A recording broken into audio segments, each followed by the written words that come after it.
Olá a todos, muito obrigado por ter você comigo aqui novamente, seja bem-vindo mais uma vez a mais um vídeo inédito aqui nesse canal, espero que todos estejam bem, tenham todos uma ótima noite, é um prazer enorme ter você aqui comigo mais uma vez.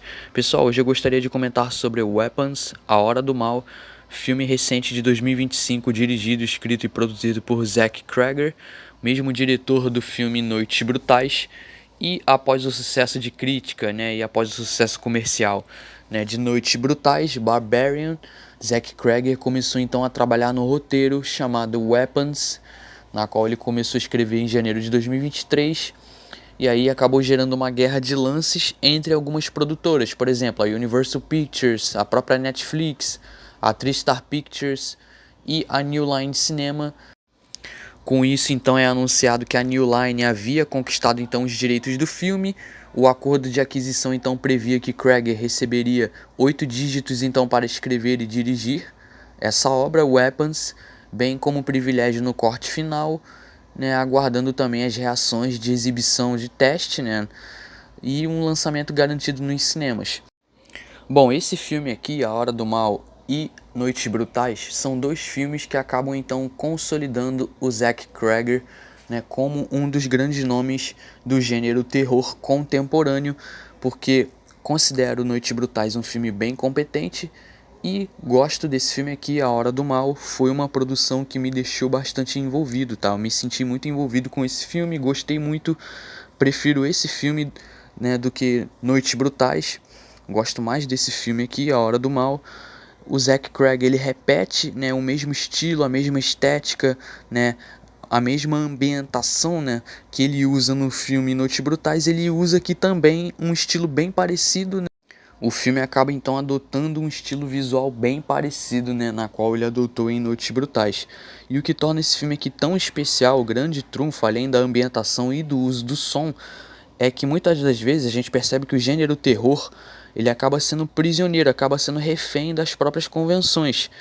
Só que esse filme aqui de Zach Cregger, ele surge como uma obra que entende que o terror, ele não entende o terror como efeito, mas sim como linguagem. Linguagem essa que é capaz de falar sobre culpa, poder, um pouco de infância, manipulação e, obviamente, do medo coletivo, sem jamais então perder esse rigor estético, que acaba sendo muito fundamental para a construção do terror em si e para o avançar da narrativa.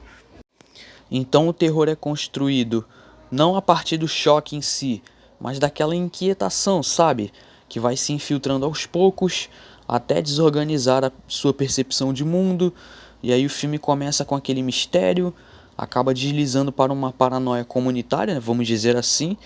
E quando você acredita ter entendido as regras do jogo, você percebe que o cenário muda, e aí você vai percebendo que, tipo assim, o terror nasce daí, do despreparo das autoridades, a busca por respostas, essa sensação de estranheza, pautada pelo desaparecimento das crianças, o que é suficiente para gerar então um choque, um desespero nos pais, que estão agarrados nesse sentimento, nesse trauma, nesse desespero por ter perdido seu filho, vamos dizer assim, eles não sabem o que aconteceu exatamente, mas ao mesmo tempo eles têm aquela necessidade primitiva de apontar o dedo e de alguma forma procurar um culpado por tudo isso.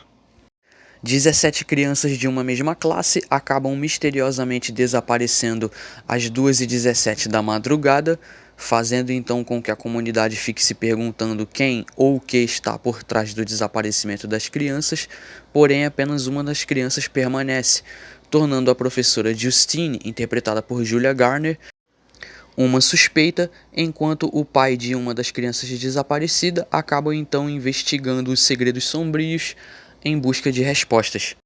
Bom, inclusive, a antagonista aqui do filme, a tia Gladys, que é a icônica antagonista então interpretada pela Amy Madigan, fez com que a atriz, ganhasse então uma indicação ao Oscar, para quem não sabe.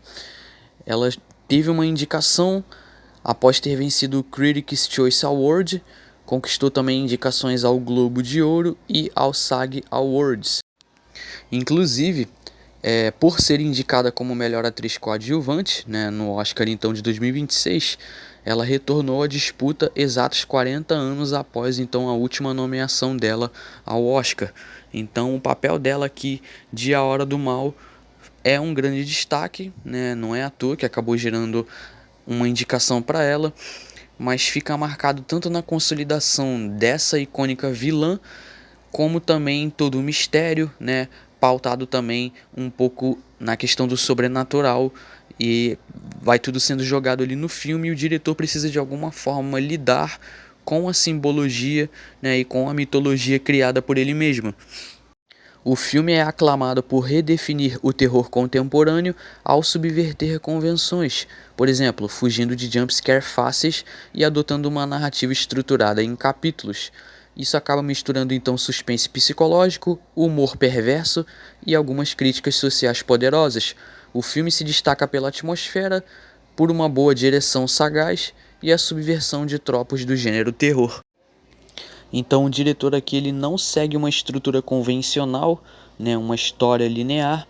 Aqui ele conta a história através de capítulos que mostram então diferentes perspectivas, né, de personagens diferentes que estão envolvidos direta ou indiretamente aqui no caso em questão. E isso acaba montando um quebra-cabeças que mantém o interesse, torna a experiência dinâmica, né, e de alguma forma acaba prendendo o espectador. E aí a trama foca nesse desaparecimento misterioso, né, de quase todas as crianças, né, da sala de aula de uma mesma classe. Isso acaba criando uma atmosfera de suspense investigativo que prende a atenção, e você percebe que o diretor, o Zach Cregger, não precisa ficar apelando toda hora para jump scares, né? Como faz uma produção, né, padrão, tipo assim, hollywoodiana mainstream, que precisa apelar para jump scares a cada 5 minutos. Aqui não. Aqui você tem até determinadas cenas que são tão tensas que acabam gerando uma sensação aterrorizante de desconforto, né?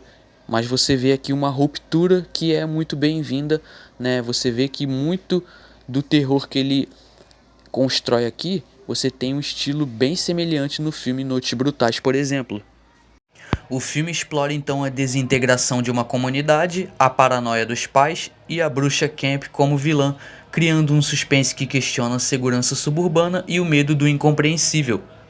A narrativa utiliza então o desaparecimento de crianças para refletir o medo dos pais de perdê-las para o caos urbano, focando então no pânico de criar filhos nesse contexto. O longa também incorpora elementos de camp ao vilanizar figuras externas, explorando o pânico moral de forma provocativa. A narrativa também fornece capítulos que refletem a desorientação da comunidade, onde cada personagem lida com o mistério, a violência, de formas distintas, tornando então uma alegoria direta e contundente. Então o filme não perde tempo em promover a sua crítica social, que é poderosa, pautado nesse terror que possui essa atmosfera muito forte, né, de suspense, com esse teor de mistério por conta do desaparecimento, né, das crianças e toda a fórmula sobrenatural por trás, né? E você percebe que o filme é bastante competente com essa proposta de Zach Cregger, que na minha visão dá muito certo e acaba fazendo com que a gente fique ansioso por mais novos projetos do diretor. Inclusive acho que ele já está sendo até requisitado para dirigir o reboot de Resident Evil.